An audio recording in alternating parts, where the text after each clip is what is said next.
ഹരി ഓം. എല്ലാവർക്കും നമസ്കാരം.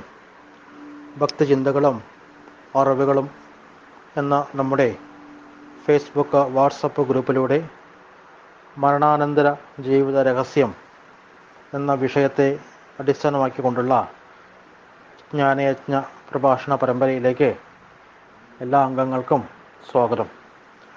ഇപ്പോൾ നമ്മൾ കഴിഞ്ഞ ക്ലാസ്സുകളിലായിട്ട് മരണാനന്തരം ജീവൻ്റെ യാത്രയെക്കുറിച്ചാണ് വിചാരം ചെയ്തത്. അപ്പോൾ മരണശേഷം എങ്ങനെയാണ് മരണം സംഭവിക്കുന്നത്, മരണശേഷം പ്രാണൻ, മനോബുദ്ധി വികാരങ്ങൾ, വാസനകൾ ഇതെല്ലാം കൂടി ചേർന്ന് ആത്മാവിൽ വിലയം പ്രാപിക്കുകയും ആത്മാവിനോടുകൂടി ശരീരം വിട്ട് പുറത്ത് കിടക്കുകയും പുറത്ത് കിടന്ന ആത്മാവ് പ്രേതലോകം, പരലോകം, പിന്നീട് പുണ്യപാപ കർമ്മങ്ങളുടെയൊക്കെ ഫലം പരലോകത്ത് അനുഭവിച്ച ശേഷം വീണ്ടും ഗർഭാവസ്ഥയിൽ ബീജരൂപത്തിൽ ഒരു ശരീരത്തിൽ പ്രവേശിച്ച് അവിടെ നിന്ന് പുനർജന്മം ആരംഭിക്കുന്നു. ഇത്യാദി വിഷയങ്ങളെക്കുറിച്ചാണ് നമ്മൾ കഴിഞ്ഞ ഭാഗങ്ങളിൽ വിചാരം ചെയ്തത്. നമുക്കിനി വിചാരം ചെയ്യാനുള്ളത് മരണാനന്തരം ആ ആത്മാവിൻ്റെ യാത്രയെക്കുറിച്ചാണ്. അതായത് ശരീരം വിട്ടുപോകുന്ന ആത്മാവ് എങ്ങനെയാണ് വിട്ടുപോകുന്നത്, പ്രേതലോകത്ത് ആ ആത്മാവിൻ്റെ അവസ്ഥ എന്താണ്, അവിടുന്ന് പരലോകത്തിലുള്ള അവസ്ഥ എന്താണ്, അവിടുന്ന് എങ്ങനെയാണ് മറ്റൊരു ഗർഭസ്ഥയിലേക്ക് പോകുന്നത്, ഇത്യാദി വിഷയങ്ങളെക്കുറിച്ചൊക്കെ നമുക്ക് ഇനി വരും ഭാഗങ്ങളിൽ നമുക്ക് വിചാരം ചെയ്യും. അതിനു മുമ്പായിട്ട് മരണശേഷം പിണ്ടബലി, ശ്രാദ്ധ തർപ്പണങ്ങൾ ഇത്യാദി ആചാരങ്ങളൊക്കെ നാം ചെയ്യാറുണ്ട്. അപ്പോൾ നമ്മൾ ആ ഭാഗങ്ങളിൽ കൂടി ഒന്ന് വിചാരം ചെയ്ത ശേഷം നമുക്ക് മരണാനന്തര ജീവിത രഹസ്യത്തിൻ്റെ ആത്മാവിൻ്റെ യാത്രയിലേക്ക് നമുക്ക് പ്രവേശിക്കാം. ഭാരതീയ സംസ്കാര പ്രകാരം മരണാനന്തരം ഒരു മൃതദേഹം ദഹിപ്പിക്കുകയാണ് ചെയ്യാറുള്ളത്.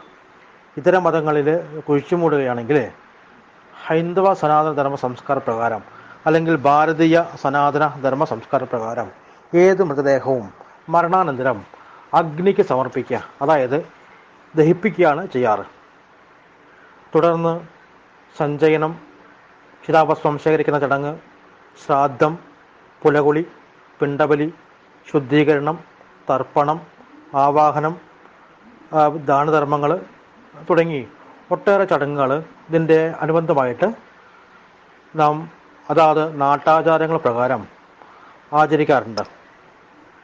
അപ്പം മരണത്തോടെ അതിസൂക്ഷ്മ തലത്തിൽ ഒരു അശൗചം, അശുദ്ധി ബന്ധുക്കൾക്ക് വന്നു ചേരുന്നു എന്ന് പറയുകയാണ്. ഇത് മാറ്റുന്നതിനായിട്ട് ശാരീരികമായിട്ടും മാനസികവുമായിട്ടുള്ള ക്ലേശങ്ങളെ ഒഴിവാക്കുന്നതിന് വേണ്ടി ഉള്ള ഒരു ശുദ്ധീകരണ ചടങ്ങുകളാണ് സാധാരണ മരണാനന്തര ചടങ്ങുകൾ. അതേസമയം പരേതാത്മാവിൻ്റെ വിശുദ്ധിയും ദേഹാന്തര ഗമനവും സ്വർഗാദിലോകപ്രാപ്തിയും പുനർജന്മവും ശ്രേഷ്ഠ ശരീരലബ്ധിയും ഇതെല്ലാം കൂടി ഈ മരണശേഷം നാം ചെയ്യുന്ന പിണ്ടദാന ബലിതർപ്പണ കർമ്മങ്ങളിലൂടെ സാധിക്കുന്നു എന്ന് പറയണം.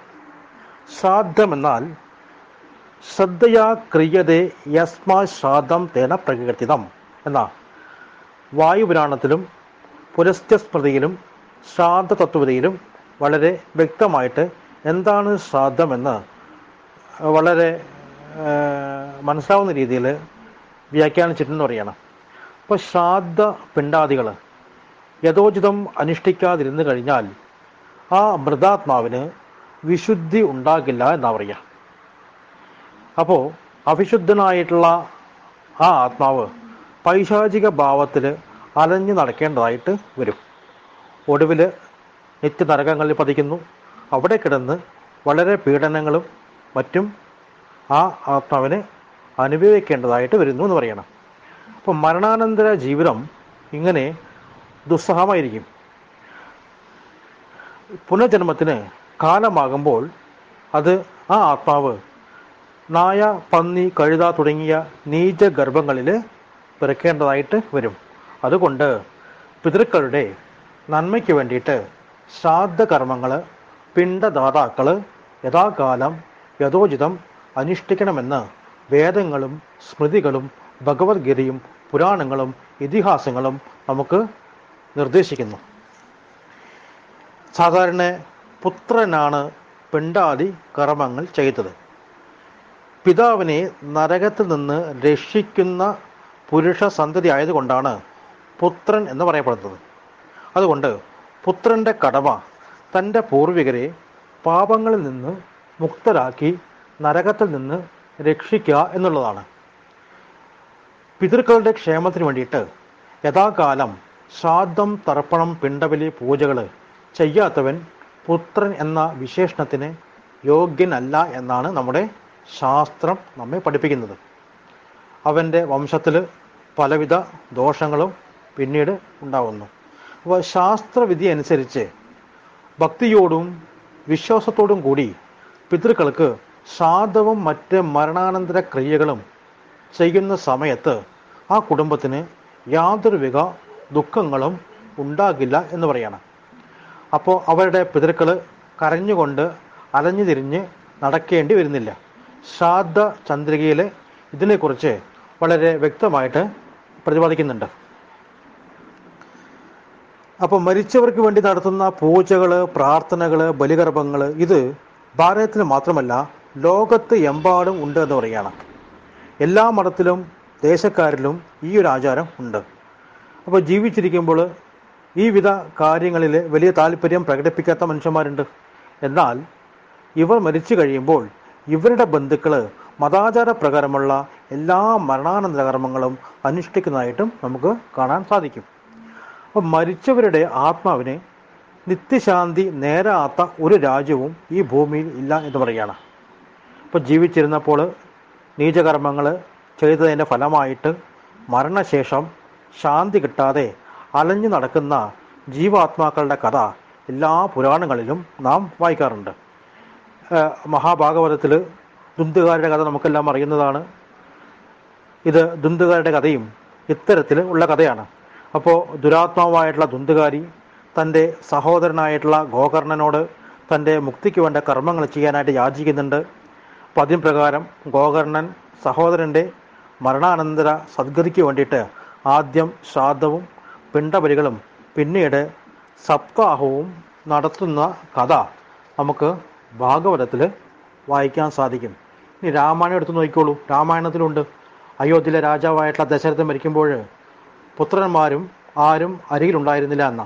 അപ്പോൾ രാമനും ലക്ഷ്മണനും വനവാസത്തിലായിരുന്നു. ഭരതനും ശത്രുഘ്നനും അമ്മാവൻ്റെ നാട്ടിലായിരുന്നു. പിതാവിൻ്റെ ദേഹവിയോഗം വനത്തിൽ താമസിക്കുമ്പോഴാണ് രാമൻ അറിയുന്നത്.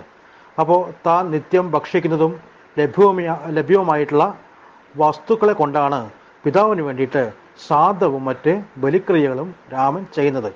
അതുപോലെ രാമായണത്തിൽ ശ്രീരാമനോട് ഏറ്റുമുട്ടി വധിക്കപ്പെടുന്ന എല്ലാവരുടെയും മരണാനന്തര കർമ്മങ്ങളും പിണ്ടബലിയും ശ്രീരാമൻ പിണ്ടദാതാക്കളെ കൊണ്ട് പ്രത്യേകം ചെയ്യിക്കുന്നതായിട്ട് നമുക്ക് കാണാൻ സാധിക്കും. ബാലി, ജഡ, രാവണൻ തുടങ്ങിയവരുടെ പിണ്ടബലികൾ ശ്രീരാമൻ നിന്ന് ചെയ്യിക്കുന്നതായിട്ട് നമുക്ക് രാമായണത്തിലും കാണാം. അപ്പോൾ മഹാഭാരത യുദ്ധത്തിൽ മരിച്ച എല്ലാവരുടെയും മരണാനന്തര ക്രിയകളും പിണ്ടബലികളും യുദ്ധാനന്തരം നടത്തുന്നുണ്ട്.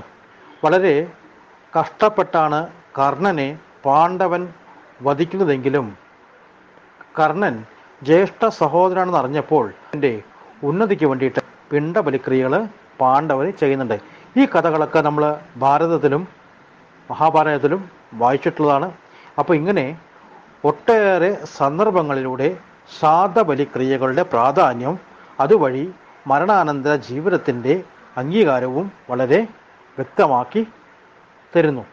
അപ്പോൾ ഒരു മരണശേഷം ശ്രാദ്ധാദി കർമ്മങ്ങൾക്ക് വളരെയധികം പ്രാധാന്യമുണ്ട്. പിണ്ട ബലികർമ്മങ്ങൾ ചെയ്യുന്ന സമയത്ത് ആ ആത്മാവിന് ഊർധ്വഗതി പ്രാപിക്കുകയും നരകത്തിൽ നിന്ന് എത്രയും പെട്ടെന്ന് രക്ഷപ്പെട്ട് പുനർജന്മ പ്രക്രിയയിലേക്ക് കൊണ്ടുപോകാൻ നാം ചെയ്യുന്ന പിണ്ടദാന ബലിക്രിയകൾ വളരെയധികം സഹായമാകും എന്ന് പറയാണ്. അപ്പോൾ ഇത്രയും കേട്ട ഭാഗം നല്ലപോലെ വിചാരം ചെയ്യാം. വരും ഭാഗങ്ങളിൽ നമുക്ക് കൂടുതൽ മരണാനന്തര ശേഷം ആ ജീവൻ്റെ യാത്ര തുടങ്ങിയ കാര്യങ്ങൾ, മറ്റ് രഹസ്യങ്ങൾ, ഇതൊക്കെ നമുക്ക് വരും ഭാഗങ്ങളിൽ കേൾക്കാം. ഹരി ഓം.